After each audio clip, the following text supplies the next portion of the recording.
Welcome everybody to the 108th annual meeting and awards ceremony of the Chamber of Gadsden in Etowah County. We are so excited to be presenting the very first virtual production of this event, and we can't wait to show you what we have. I'm John Vo, and it's my pleasure to have worked with the Chamber to produce today's presentation. Hi, I'm Leslie Stevens, Vice President of Finance and Administration here at the Chamber. I would like to take this time to thank our generous sponsors, Alabama Power, Gadsden State Community College, and Regions Bank. I'm Heather Brothers New, the President and CEO of the Chamber of Gadsden and Etowah County, and it's my pleasure to introduce to you our 2021 Executive Committee. Chair, Morgan Lavender. Outgoing Chair, Jonathan Tang. Chair-elect, Wilbur Bubba Masters. First Vice Chair, Tony Smith. Treasurer, Angela Lipscomb. And Legal Counsel, Christy Knowles. Of course, we'd also like to welcome our 2021 Board of Directors at large as well. Clint Mizell, Amy Keyson, Tina King, Jan Rowe, Jeff Allen, Melissa Horton, Barry Allen Cherry, Beth Ann Mashburn, and Jamie Grimes. New members to the Board of Directors are Dawn Gregerson, Ankur Mishra, Nanda Patel, Mike Perkins, Heather Rickles, and Tracy Williams. We will also be saying goodbye to some of our beloved Chamber directors. We want to express our sincere appreciation and gratitude to Kendall O. Hamilton and Derek Griffey. I'm Kristen Barton, Development Director, and it is my pleasure to recognize a group of folks that do a tremendous amount of work with the Chamber. I would like to recognize all of our 2021 Chamber Ambassadors. Cami Cunningham, Ashley Dean, Philip Hall, Micah Harris, Dana Heath, Sarah Hutchins, Lacey Lemons, Laura Lee, Jasmine Lopez, Jessica Milliken, Rebecca Southern, Lacey Thompson, and Christy Turner. I'm Will Mackey, Programs Manager for the Chamber. 2020 was a year of adjustment, but it wasn't one without growth. We faced many challenges and also learned from one another how to live in a world that has been changed by circumstances beyond our control. But we are strong, we're resilient, and again, find ways to keep moving forward. Thanks to the investments and partnerships around our Partnering for Prosperity Economic Development Program, the Chamber has been able to focus on the future while delivering critical needs through each passing day. We prepared to support East Alabama Works' annual Worlds of Work with logistics, volunteers, and leading the marketing world. And although 2020 proved impossible for the delivery of that program, we begin retooling next year to help provide a virtual event for 2021. We also hosted our first ever virtual job fair and helped connect several area businesses with the On-the-Job Training Funds program through our partnership with the Gadsden Career Center. Partnerships with public education. Despite a pandemic, we have been successful in completing our 2020 graduating class of Student Leadership Council and have welcomed our 2021 cohort of students. We awarded our inaugural Excellence in Innovation grant of $500 to Kristen Gephardt during our Excellence in Education Awards program. We've been excited to see Liberty Learning Foundation's Libby Liberty program continue to grow throughout our county, even if it had to be virtual this year. And we're excited to continue that partnership. Existing business growth and retention. The bulk of our year has certainly focused more on existing businesses, with more than 100 webinars on pandemic assistance programs and tools to mitigate overcoming an economic disaster continue to roll out. We provided more than 300 one-on-one consultations to area business owners and leaders, regardless of membership, and have furloughed memberships to those who continue to struggle to recover. Entrepreneurship, innovation, and incubation. As we neared the end of 2019, we were preparing to open a co-working space. Little did we know what the COVID-19 pandemic had in store for us. Co-working continues to be on our radar, but we know now it's going to need to look dramatically different. We hosted a capital access workshop and a So You Want to Start a Small Business seminar, as well as a franchise workshop. This year gave us a unique opportunity to see how critical first-class childcare can be for workforce development and our local economy. The struggle to find quality childcare is real. Many parents experience it, and during an economic downturn that's been caused by this pandemic, it's been more relevant than ever. In February of last year, we hosted a workshop, a summit, so to speak, to talk about childcare needs in our community and how we could find solutions to meet them. We also participated in a U.S. Chamber survey, as well as a survey conducted by the University of Alabama. We are so pleased to introduce to you the debut of the University of Alabama Gadsden Center Early Learning Initiative.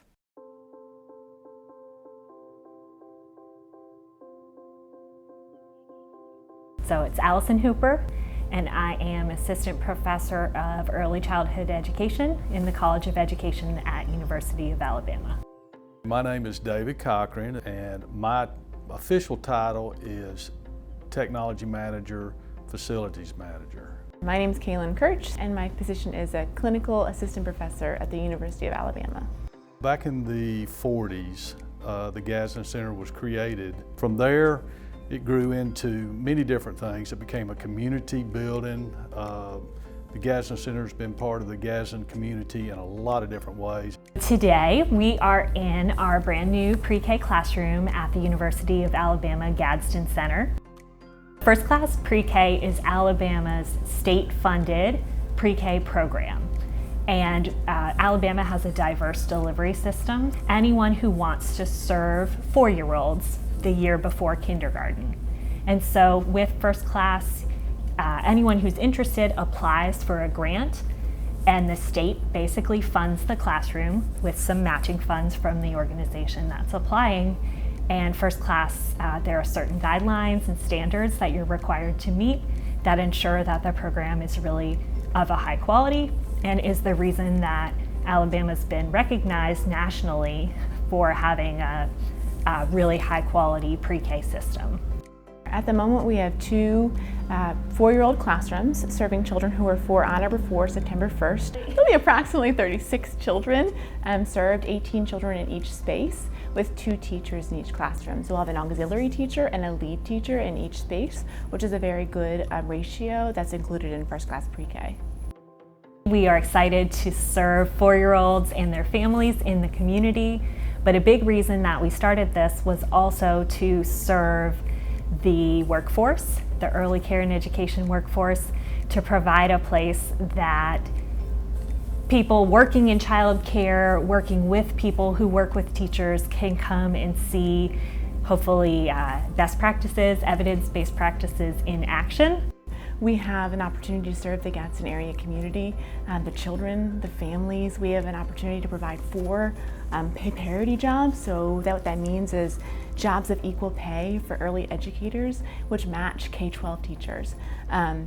Further, to serve the area community, so we can support local businesses and families by providing childcare for their children for free. We can also serve lunches and work with community partners, community colleges to provide supports and community relationships to really grow a great partnership in the area. We have observation booths here on site so they can come, they can observe the classroom. We can provide professional development and training to help improve early childhood education for everyone. I think childcare is extremely important, and I think we have seen that during COVID-19 more than ever, that without a strong and stable childcare infrastructure, people can't work and can't succeed and move up and accomplish their professional goals. We need places for children to learn that are high quality and that also meet the needs of families. So that has to do with scheduling that works with when families need to work, programs that are flexible, and understand that this is really different than K-12 or than public schools. Childcare is so important for children and for families in the workforce. So one thing that I'm excited about is our classroom environments here. And so we've been here all day getting things set up and unloaded, and we're trying to do something a little different with the environment. The natural playgrounds and materials that will be found in the classroom are materials that speak to young children. They speak to families, and it's ways that we can share how to bring in nature into the classroom, into the child's life, and capitalize on that to support them for their lifelong learning adventure. We've chosen some really high quality materials, natural colors, wood rather than plastic. We've done that within the budget that all the first class pre-K classrooms have. So we're hoping that this can help programs that are already serving children to expand their capacity and help organizations in the community think about serving children for the first time. So we're hoping to provide some direct supports to help programs that want to get into the program. We all know that you can never have, in my opinion, you can never have enough opportunity for our young kids in our area. It's such a need, and I think this will meet a big need in our community. We are looking for families in the community who have 4-year-olds who might want to attend. And something that's really important to us is working directly with families to try to be flexible and meet their needs. So it's not a one-size-fits-all. We are adapting our modes of instruction and delivery to do what's best for families, especially during this challenging time of COVID-19. One of the best things about this program, I will say this, it's obvious that Kaylin and Allison that are leading this, there's no doubt that they have a passion for this, and it's easy to see once you're around them and watch them work that it's going to be a success. If they have their way, it will be a success, so we're happy for that. Awesome. Thank you.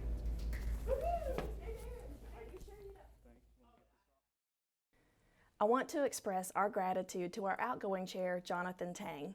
It is because of his hard work, dedication, and passion for the work that the Chamber does that we leave 2020 a better year. Here to discuss the strides we've made in 2020 is outgoing chair Jonathan Tang. Let's talk about 2020. Some say it was the worst year ever. I'll say we're stronger because of it. 2020 didn't stop us. It just made us more resilient. March 13th, 2020. Yes, that was Friday, March the 13th. From that day forward, we became familiar with webinar, pandemic, COVID-19, and quarantine. On March 17th, the Chamber held its first webinar on the pandemic titled COVID-19 Business Update and Preparedness. Even though we couldn't meet in person, that didn't stop the Chamber from providing insightful content to its members. We hosted multiple webinars on topics such as COVID FMLA, SBA Economic Disaster Injury Loans, or better known as EIDL, and most importantly, the Paycheck Protection Program, better known as PPP. Well, how about the numbers on PPP and EIDL? Through a survey conducted with our members, 42 of them reported $2.8 million received in PPP forgivable loans and $33,000 in EIDL loans and grants. With the bulk of these funds allocated to payroll, it can be easily assessed that these loans and grants assisted to occupational tax for the City of Gadsden. The trickle-down impact of these payroll funds cannot be argued. They provided much-needed assistance to our families for groceries, household goods, and dining, as well as other purchases, which also resulted in sales tax collected for our community. When it comes to our 5-year economic plan, Partnering for Prosperity, we had to move our cheese. We continue to focus on our core initiatives, business-driven talent development, entrepreneurship, innovation, incubation, as well as partnering with public education. However, it goes without saying that our initiative of existing business growth and retention was our primary focus in 2020. Simply put it, we need to make sure our members are still in business or we don't exist.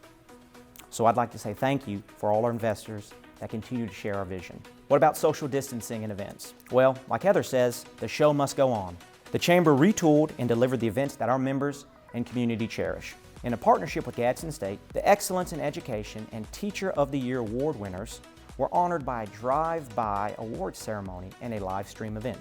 The Advancing Women to the Top conference was successfully held via a small group virtual conference. Let's not forget about our virtually broadcasted annual Etowah Small Business of the Year Awards program, where we recognize 4 state nominees: Rivertown Real Estate Group, Rainbow International Restoration and Cleaning, Campbell Development, and Exchange Bank of Alabama.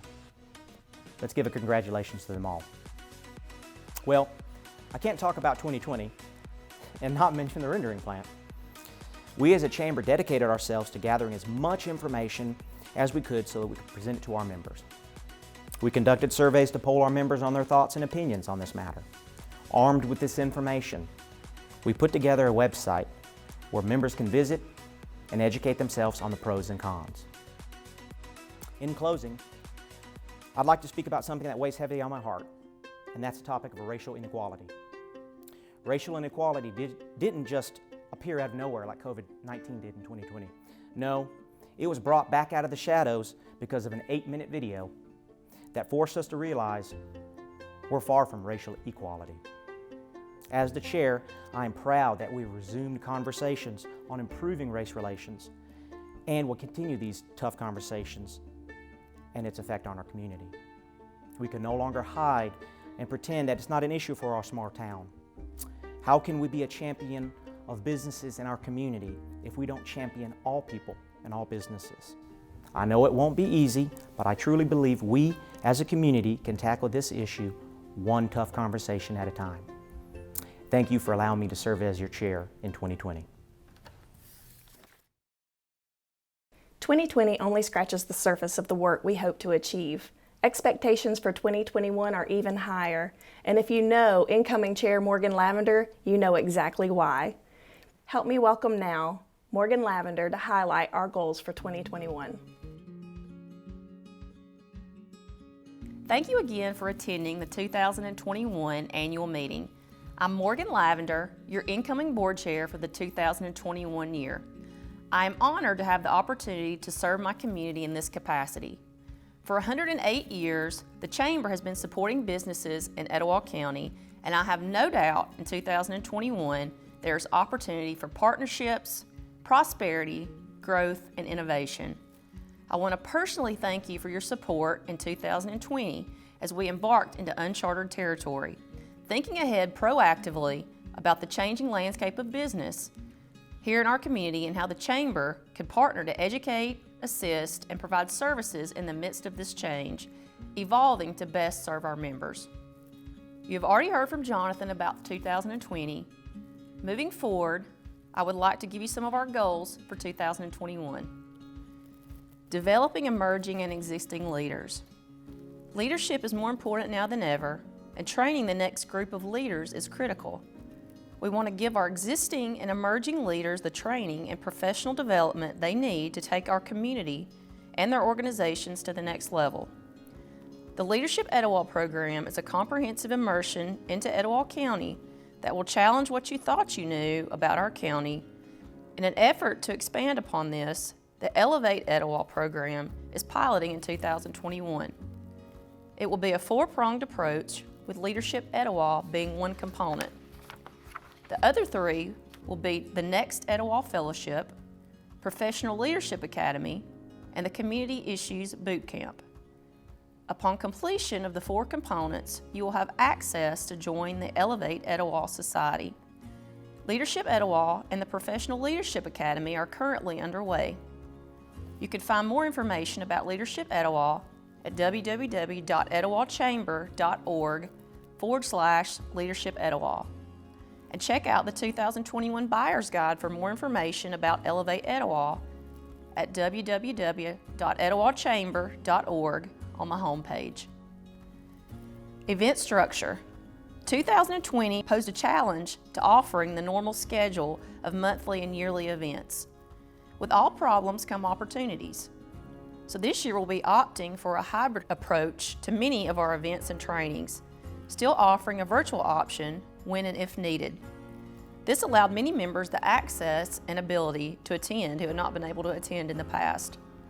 With the plan to obtain more state-of-the-art video equipment, we hope to provide the highest quality virtual experience for our members. We will be assessing our in-person events as CDC guidelines change, and gauging the number of attendees allowed as we value the ability of all our members to share, celebrate, and network together. When appropriate, potentially transitioning into small group settings of 25 or less, where networking can be more strategic and deeper relationships formed. This will hopefully also keep the costs down for our members. We implemented this concept with our Advancing Women to the Top conference in 2020, and the feedback and experience was very positive. We will do what is in the best interest and safety of our membership while providing the level of service and delivery you have come to expect. Partnering for Prosperity. In 2018, more than 70 interviews were conducted by a team of professional consultants throughout the business community, sampling sectors of industry, education, government, healthcare, small businesses, and more. The message was resounding. It's time to come together. 4 sectors were identified: building a business-driven talent pipeline, retaining and growing existing business, helping our public education system continue to strive for excellence, supporting innovation and incubation to grow entrepreneurship. 3 years later, in 2021, we want to thank those who have already committed to volunteer on committees and support the plan financially. Because of you, we are making progress. It's time to reevaluate, reconnect, and revisit with our existing investors and those who would be good partners in this mission. Community support and feedback is critical to meeting these objectives and assisting in a comprehensive community economic development plan moving forward. We believe we are positioned for prosperity, and we need your help to continue to meet these objectives. You can view the full Partnering for Prosperity plan and how to get involved at www.etowahchamber.org/Partnering for Prosperity. One other milestone I'm proud of is the intentionality and deliberate emphasis on building a diverse board of directors. As of this year, we have 60% female participation and 30 to 35% minority. This shows that we are committed to everyone having a voice in the decision-making process, as well as resemble a more accurate reflection of our workforce. We also plan to offer more trainings and roundtables to encourage a continuing dialogue on the importance of diversity and inclusivity in the workplace. The Chamber's mission is to be a catalyst for economic growth in Etowah County by serving small businesses through advocacy, education, and community partnerships. We are effective because we listen to our membership. We act based on our members' preferences. We are accountable to our membership, and we advocate for prosperity and continued growth in every facet of our community. Thank you for your support, past, present, and future. I look forward to taking this journey with you. Thank you. To conclude our annual meeting, we have a few awards to recognize individuals and organizations that have contributed consistently and exceptionally in 2021. Each of them leave a lasting impression on our community. This is the Chamber's 2020 Awards.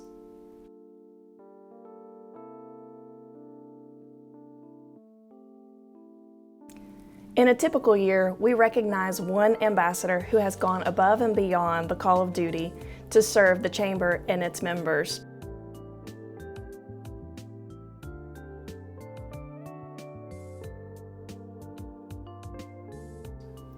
We all know this year has been anything but typical. We have so many amazing Chamber ambassadors that have done so much great work this year. They've made phone calls, they've made visits, they've connected our members with resources much needed to survive this pandemic. This year, we're actually recognizing 2 of our ambassadors. The funny thing is, neither of them know about each other. So please join me in congratulating Ashley Dean and Philip Hall. I just can tell when I'm like starting to stutter and I don't know what to say next. I'm so honored to have been chosen as 2020's Ambassador of the Year. It was obviously a crazy year for everyone, but it was really wonderful to see all of the members of the Chamber and the members of the community come together to support one another as we navigated through times that were uncertain. I would also like to say what an honor it was to serve beside the other ambassadors this year. It was my first year as an ambassador, and I don't think that it could have gone any better. I formed some really wonderful relationships, some long-lasting relationships, and the way that we worked together to continue to support our community and attend ribbon cuttings and attend the events that we could, both virtually and in person.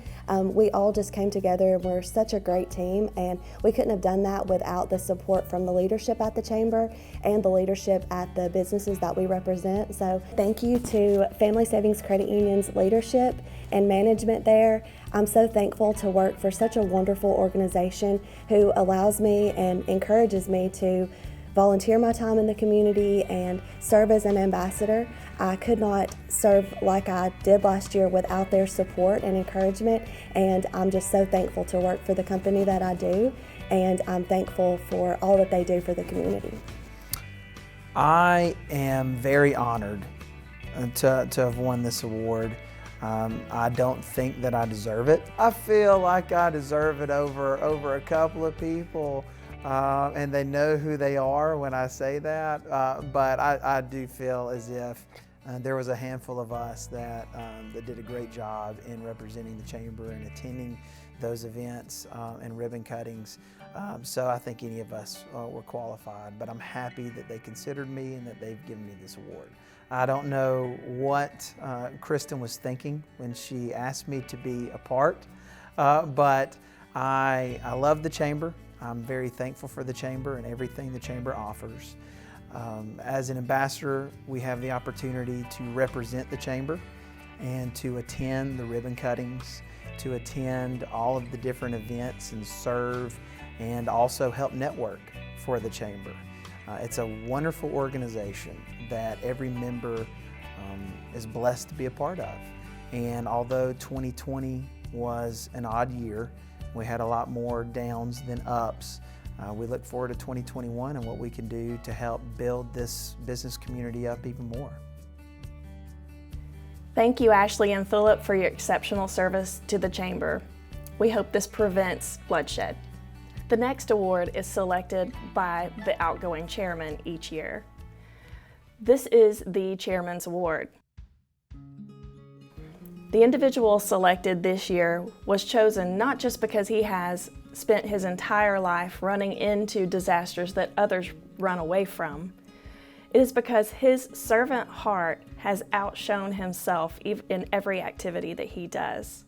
Specifically to the Chamber, he has dedicated time, resources, apparatus, his personnel to make sure that our leadership Etowah group, as well as our student leadership group, understands the importance of fire rescue in our community. He also worked to establish a partnership with Gadsden City Schools, and now there's a fire academy installed at the campus of the airport. This year's Chairman's Award goes to none other than retiring Gadsden Fire Department Chief Stephen Carroll. Well, I've been the fire chief in the city of Gadsden for 21 years. Been very fortunate to be able to work with some good people. Well, number one, I feel I'm humbled by the fact that they would even think of my name, think of me for this award, because I'm sure there's a lot more well-deserving people out there that could have won this award beside me. But I'm very appreciative and very humbled and honored to be able to receive this award. Like I said, everything I was able to do was not just by myself. There was a whole community of people that had to help for us to be able to get to where we are today. I want to thank my personnel, thank the good Lord, because without His help I would have never done anything. But thank our personnel and thank the community as a whole. They've been very supportive since I've been here.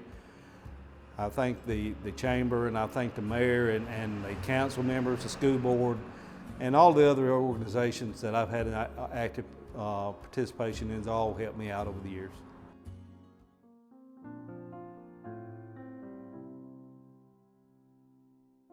My name is Ruth Moffitt, and I'm the Director of United Way of Etowah County. So I could talk about Joan Hightower absolutely all day long. She is my mentor, but more than that, my friend. And she continues to teach and to guide even in her absence.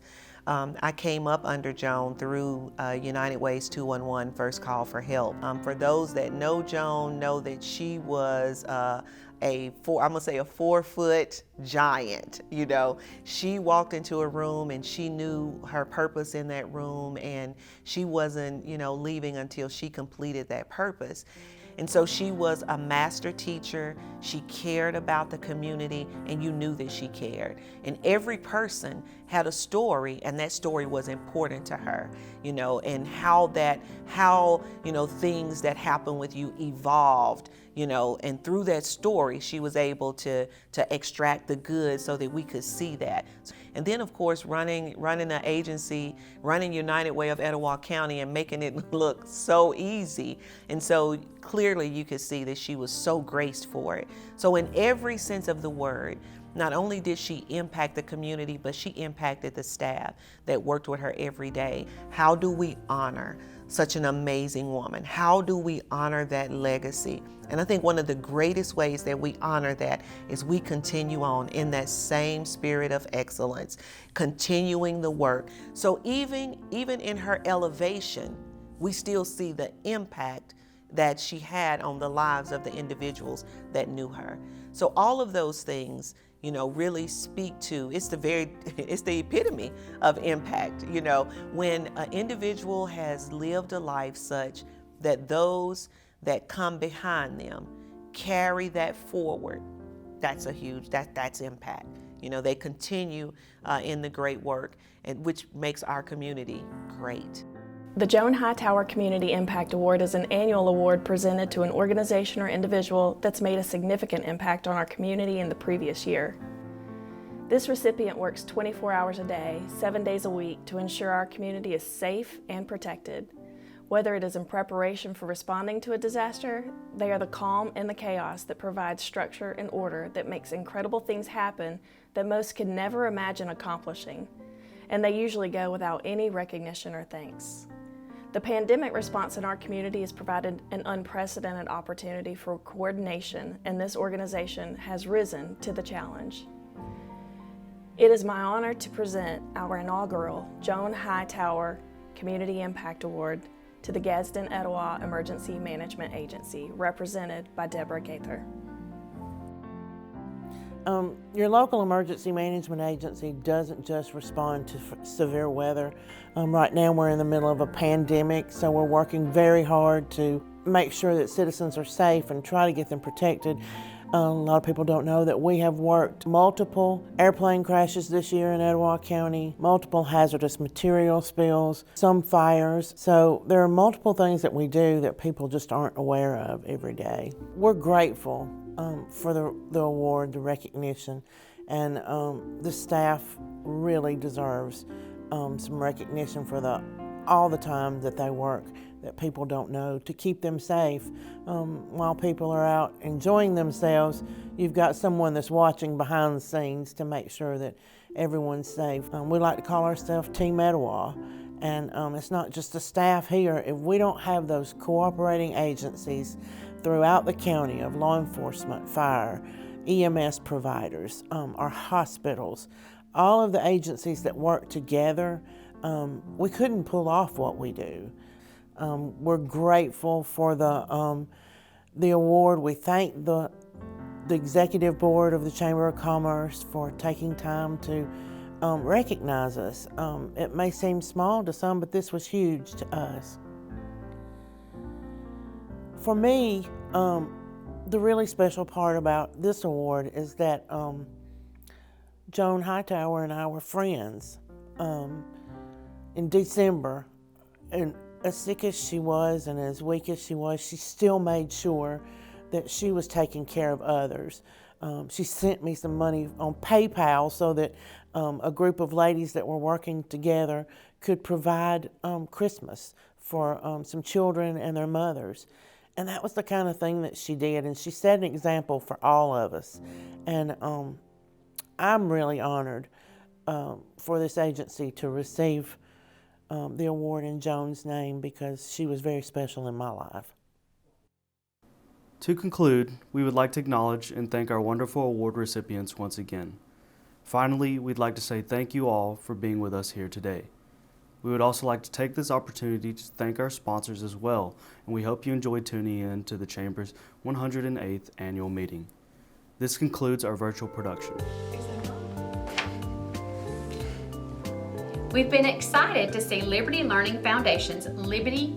This is going to be Libby Liberty. Oh my gosh, this is such a tongue twister. La la la la la. Mine was all messy. They said you couldn't see it. I'm proud of myself. Beth Ann Mashburn, Jamie Grimes. Do I just have all the noises on? Jeez. Martin, develop. It's gonna be a long one. This may be fun bloopers for bloopers reels. I'd have a good one, I think, from everybody. Oh yeah.